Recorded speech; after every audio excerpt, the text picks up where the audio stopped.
하루를 살아가는 시편 묵상 11월 28일 묵상을 시작하겠습니다. 오늘은 시편 138편의 후반부의 말씀을 함께 묵상하겠습니다. 오늘 시편 묵상의 제목은 나의 사정을 아시는 주님께 감사드립니다 입니다. 오늘의 시편 말씀을 읽겠습니다. 시편 138편 4절에서부터 8절입니다. 여호와여, 세상의 모든 왕들이 주께 감사할 것은 그들이 주의 입의 말씀을 들음이오며, 그들이 여호와의 도를 노래할 것은 여호와의 영광이 크심이니이다. 여호와께서는 높이 계셔도 낮은 자를 굽어 살피시며 멀리서도 교만한 자를 아심이니이다. 내가 환난 중에 다닐지라도 주께서 나를 살아나게 하시고 주의 손을 펴사 내 원수들의 분노를 막으시며 주의 오른손이 나를 구원하시니이다. 여호와께서 나를 위하여 보상해 주시리이다. 여호와여, 주의 인자하심이 영원하오니 주의 손으로 지으신 것을 버리지 마옵소서. 아멘. 오늘의 시편 묵상입니다. 시편을 묵상하면서 가장 많이 접하면서 그 의미가 새롭게 와 닿은 단어는 인자라는 단어입니다. 인자란 헤세드라는 단어로서 당신의 자녀들을 따스하게 보살피는 하나님의 성품을 의미합니다. 헤세드의 하나님은 당신의 자녀들을 따스한 손길로 인도해 가시며 그 과정에서 그 자녀의 모든 형편을 살피십니다. 마치 목자가 양을 인도하면서 그 양이 잘 따라올 수 있는지, 아픈 곳은 없는지 보살피고 살피는 것과 같습니다. 우리가 하나님과 인격적인 관계를 누린다는 것은 바로 이런 하나님의 보살핌을 받는다는 의미입니다. 하나님은 단순히 군대 지휘관처럼 일방적으로 우리를 행군시키지 않습니다. 매 순간 우리의 형편을 돌보시고 따라올 수 있도록 위로하시고 치료하시며 함께 걸어가시는 분이십니다. 시편 138편에서 다윗이 경험하고 감사한 하나님의 인자와 성실도 이와 같습니다. 하나님은 단순히 다윗이라는 사람을 왕으로 세우기 위해 훈련시킨 것이 아닙니다. 하나님은 매 순간 다윗의 형편과 상황을 아시고 그를 위로하시고 힘을 주시며 이스라엘의 왕이 되도록 인도하셨습니다. 그래서 오늘 시편에서 다윗은 자신처럼 세상의 왕들도 하나님을 알아가고 그분에게 찬양을 돌리라고 선포합니다. 그 하나님이 높은 곳에서도 사람들의 모든 형편을 살피시기 때문입니다. 여호와께서는 높이 계셔도 낮은 자를 굽어 살피며 멀리서도 교만한 자를 아심이니이다. 다윗은 하나님께서는 환난 중에서도 자신을 보살폈고 원수의 손에서 구원해 주셨으며 앞으로도 인자하심으로 보살필 것을 확신으로 고백합니다. 사람들은 높은 자리에 올라가면 낮은 자의 형편을 잊어버리게 됩니다. 왜 그렇게 힘겹게 하루하루를 살아가는지, 작은 물질에 왜 이렇게 집착하는지 이해하지 못합니다. 그렇게밖에 살 수 없는 그 사람의 형편을 알지 못하고 자기 입장에서 쉽게 판단하게 됩니다. 그러나 하나님은 이 세상을 창조하시고 다스리시는 유일한 주권자이면서도 항상 낮은 자의 상황과 마음을 살피십니다.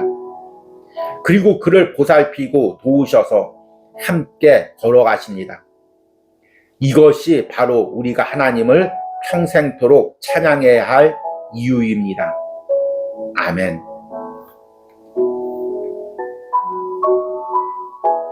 오늘의 시편 해석과 적용입니다. 오늘은 어제에 이어서 시편 138편을 묵상했습니다. 시편 138편은 다윗이 왕이 된 후에 지금까지 자신을 도와주시고 인도하신 그 하나님께 감사를 드리는 감사시입니다. 어제 묵상한 전반부에서 다윗은 자신이 사울 왕에게 쫓길 때, 그리고 사울 왕의 신하들과 온 백성들에게 쫓길 때 하나님께서 자신의 외로운 처지 가운데 영원 깊숙한 곳에 찾아오셔서 그 영원 깊숙한 곳을 위로해 주시고 힘주신 것에 대해서 감사하는 고백을 묵상했습니다. 그리고 오늘 후반부에서는 이제 다윗이 사울 왕에게 쫓기며 죽을 위기에 처할 때 하나님께서 그 외적인 어려움 가운데서, 죽을 위기 가운데서 건져주신 것에 대한 감사의 고백입니다. 그러니까 같은 감사의 고백이지만 어제에는 내면적인 부분에 초점을 맞춰서 감사를 드렸다면 오늘 고백은 이제 외적인 상황 가운데서 하나님께서 도와주시고 살려주시고 여기까지 인도하신 것에 대해서 감사를 드리고 있습니다. 그리고 이 두 가지의 주제를 잇는 부분이 오늘 읽은 4절과 5절의 고백입니다. 여호와여, 세상의 모든 왕들이 주께 감사할 것은 그들이 주의 입의 말씀을 들음이오며 그들이 여호와의 도를 노래할 것은 여호와의 영광이 크심이니이다.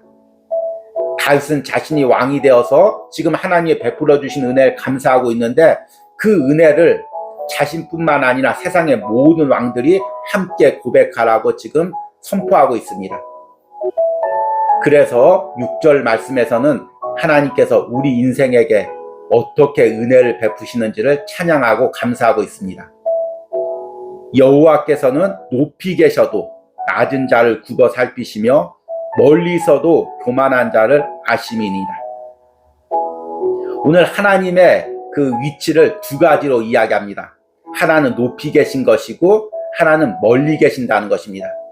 이것은 지금 우리 인생, 낮은 위치에 처해 있는 우리의 인생, 작은 것에 연약하고 고통당하는 그 인생과 달리 창조주 하나님께서 우리 인생 위에 계시고 또 높이 계신 것을 지금 선포하고 있는 것입니다.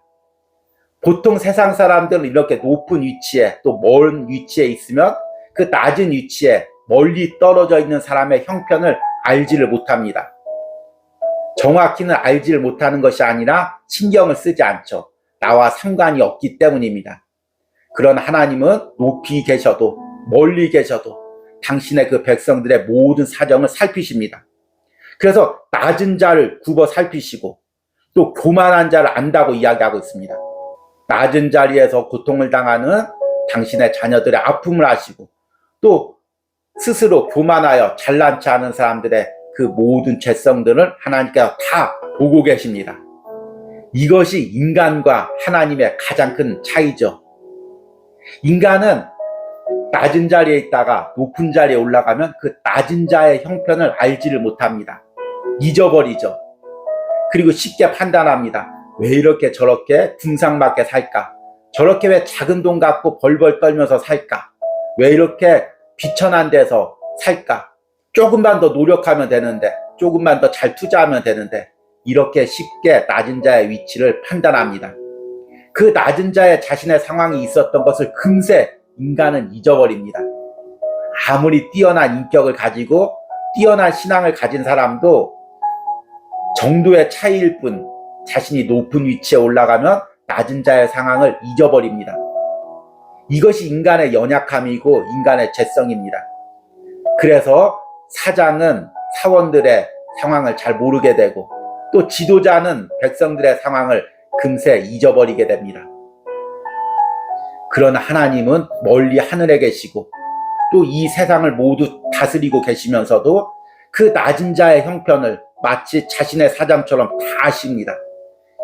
이것이 바로 하나님의 인자하심입니다. 당신의 백성들의 모든 상황의 형편을 아시고 살피시고 인도하십니다. 그래서 다윗이 시편 138편의 마지막 부분에서 이렇게 자신을 인도하신 하나님의 인자하심에 대해서 찬양합니다.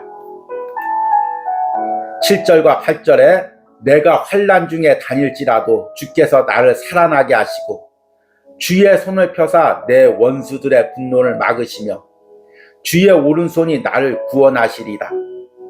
여호와께서 나를 위하여 보상해 주시리이다. 여호와여, 주의 인자하심이 영원하오니 주의 손으로 지으신 것을 버리지 마옵소서. 주님께서 위험한 상황 속에서도 자신을 살피시고 원수들 가운데서 자신을 지켜주시고 또 구원해 주시고 자신이 당한 모든 아픔들 또 억울함들을 다 보상해 주시고 앞으로도 그러실 것을, 그 인자하심이 자신과 함께 하실 것을 믿음으로 고백하고 찬양하며 감사하는 것입니다. 계속 이 시편을 묵상하면서 하나님의 인자하심을 깨닫고 그 인자하심으로 시편 전체를 보니 그 인자라는 하나님의 성품이 시편 전체에 흐르고 있는 것을 깨닫게 되었습니다.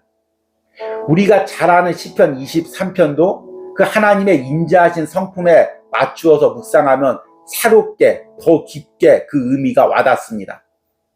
시편 23편 1절과 2절 말씀을 보니 여호와는 나의 목자시니 내게 부족함이 없으리로다. 그가 나를 푸른 풀밭에 누이시며 쉴 만한 물가로 인도하시는도다. 이것을 하나님의 인자하심으로 보시길 바랍니다. 그러면 이 의미가 새롭게 와닿죠. 그리고 4절 말씀도 마찬가지입니다. 내가 사망의 음침한 골짜기로 다닐지라도 해를 두려워하지 않을 것은 주께서 나와 함께 하심이라. 주의 지팡이와 막대기가 나를 안위하시나이다. 그래서 시편 23편 6절인 마지막 부분도 그 인자하심을 찬양하면서 끝맺습니다. 내 평생의 선하심과 인자하심이 반드시 나를 따르리니 내가 여호와의 집에 영원히 살리로다. 하나님의 인자하심으로 시편 23편을 보니 또 그 의미가 새롭습니다. 인간은 인자를 베풀래야 베풀 수가 없습니다. 왜냐하면 다 상황과 형편이 있기 때문입니다. 예를 들어서 군대 지휘관이 자기 부대원들을 몇 날 몇 시까지 어떤 장소까지 행군시키기로 명령을 받았습니다. 그러면 지휘관은 부대원들의 형편을 하나하나 살피기보다는 그 목표를 이루기 위해서 다그치면서 군인들을 행군시켜야 됩니다. 그 과정에서 때로는 낙오되는 사람이 있어도, 때로는 힘들어하는 사람들이 있어도 그 형편을 다 살피기보다 그 목표를 이루기 위해서 행군을 다그쳐야 됩니다. 세상에서 기업체를 운영하는 사장, 작은 가게를 운영하는 사장도 이와 같습니다. 심지어는 목회자 역시 이와 같을 때가 있는 것이 안타깝습니다. 그러나 하나님은 인자하심으로 분명히 하나님의 목표와 계획이 있지만 그 과정에서 연약한 당신의 백성들을 하나하나 살피시고 그 아픔을 위로하시고 그 힘든 사정을 알아주시고 어루만져주시고 함께 걸어가십니다.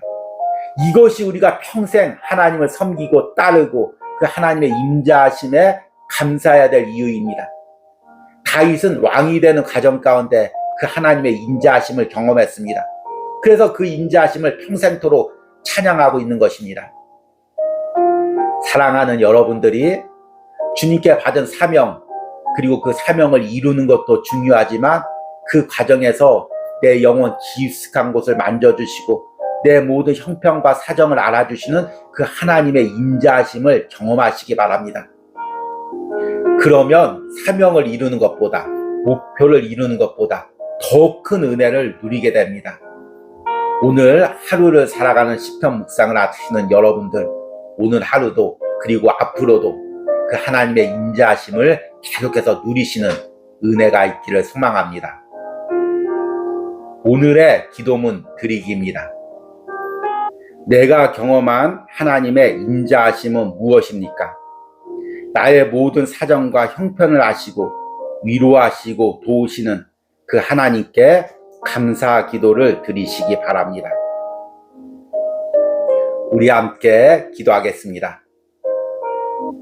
여호와께서는 높이 계셔도 낮은 자를 굽어 살피시며 멀리서도 교만한 자를 아심이니이다.